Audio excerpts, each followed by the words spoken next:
in Southern California following a massive explosion and fire at one of the largest oil refineries on the West Coast. How this fire could affect the people in Los Angeles County and beyond. Home buyers looking to settle down in Madera County foothills are getting a rude awakening due to one hidden cost. If I'm representing a local buyer, I absolutely get insurance quotes in advance for them and encourage them to reach out to a local insurance agent because we regularly have insurance affect our transactions. How much realtors say fire insurance could cost home buyers a year and why it's hurting the housing market. California is nearly a month away from a November special election to decide a recently proposed redistricting measure. The warning that state officials are now sharing to make sure ballots from the central San Joaquin Valley are counted. And we're still tracking a little bit of rain out there. We got a few totals from what's already passed through, but still some rain going on this morning. We'll let you know how much more we got in store for you next. You're watching Fox 26, and now, great day.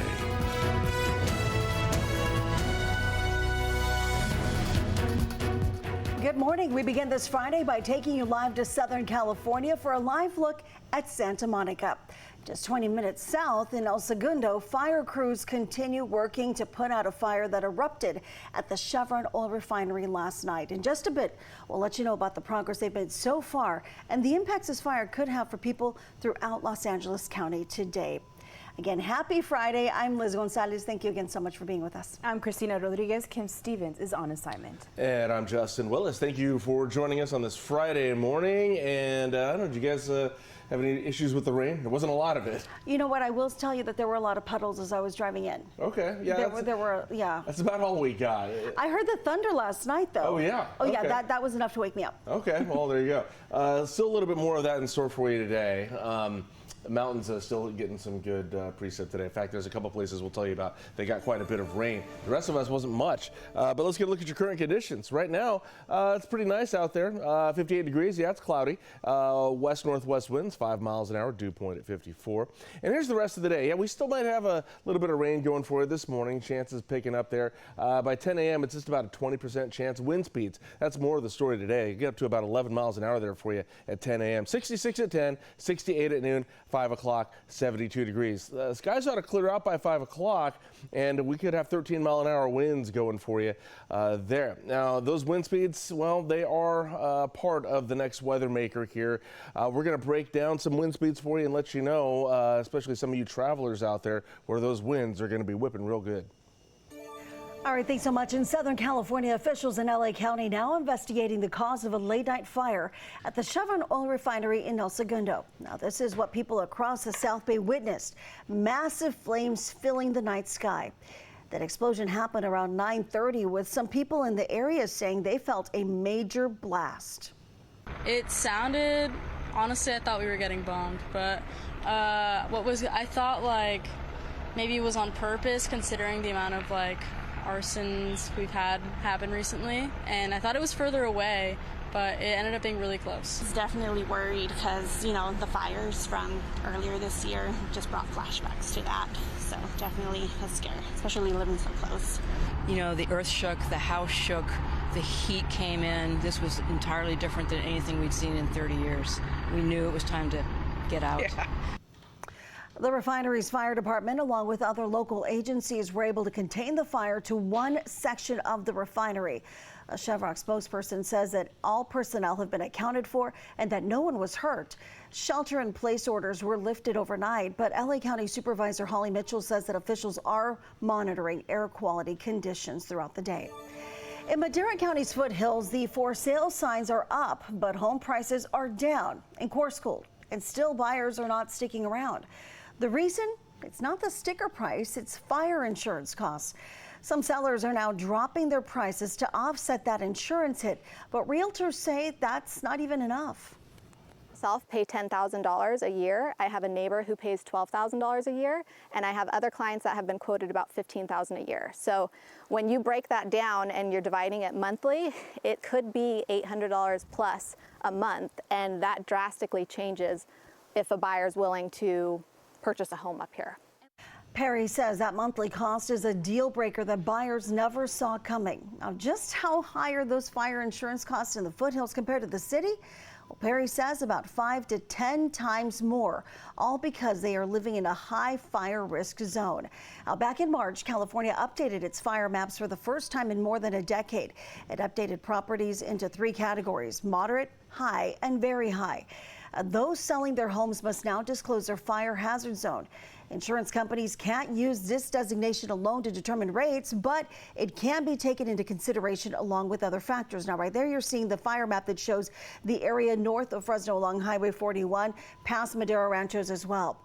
These maps are significant because they can also be used to determine which agency is responsible for fighting wildland fires. Home construction in those high fire danger zones also needs to meet high wildfire standards.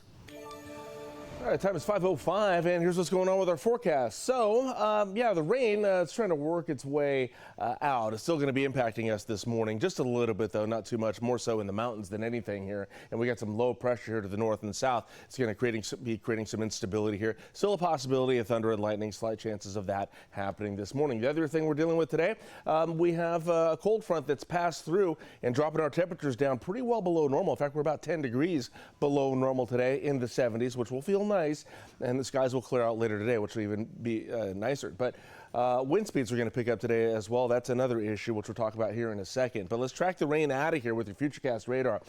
Right now, this hour here, you can kind of see we got some heavy stuff going there in eastern Tulare counties at the moment. Higher up, still planning on maybe about an inch of snow there for those higher elevations, and now it's above 8,000 feet. Yesterday was 9,000, dropping that down to 8,000 now, and about an inch up there. Still accumulating some rain totals there in the mountains today as well. This morning there, things starting to lighten up a little bit here. It spreads out a little bit by noon, but nothing terribly heavy except for those higher elevations there. And then by the time we get to tonight, things break up and then it gets out of here, and then we should have a clear weekend. So how much rain have we had so far? Well, on the valley floor, it was well below 1/10 of an inch. In fact, just trace amounts in places like Merced and Visalia. Avenal, Delano really didn't get anything at all. And up in Sequoia National Park, they didn't get anything either. Heaviest places were Mariposa and Chevrolet. They got about 1/3 of an inch there in Mariposa so far. And then Shaver Lake's gotten about 2/3 of an inch there. Sequoia National Park, it says 0 now, but that's the last 24 hours. Things could pick up as the day goes on there. And again, these are the last 24 hours. We're not done counting for those areas in the Sierra Nevada mountains yet.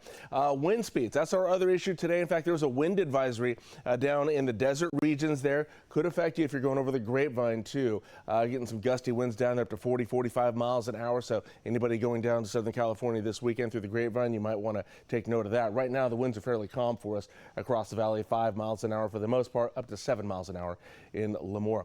All right, the next few days look like this as we head into the weekend here. Yeah, we got a little bit of rain this morning, just about a 20-30% chance up until about 11 o'clock.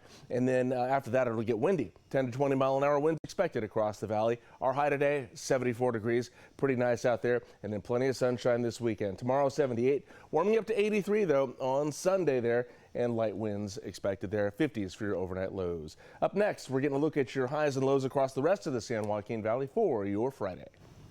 Time is now 5:08, taking you live now to Capitol Hill. It is day 3 of the government shutdown, and the Senate is set to vote on bills to extend federal funding, but it seems unlikely that that bill will move forward. Now, they'll be voting on the same GOP funding bill that already failed 3 times. Most Senate Democrats won't vote to reopen the government until they say Republicans agree to extend health care subsidies expiring at the end of the year. Senate Majority Leader John Thune says he's considering a talk with Senate Minority Leader Chuck Schumer. If today's vote fails, he says he'll hold another one Monday on the very same bill.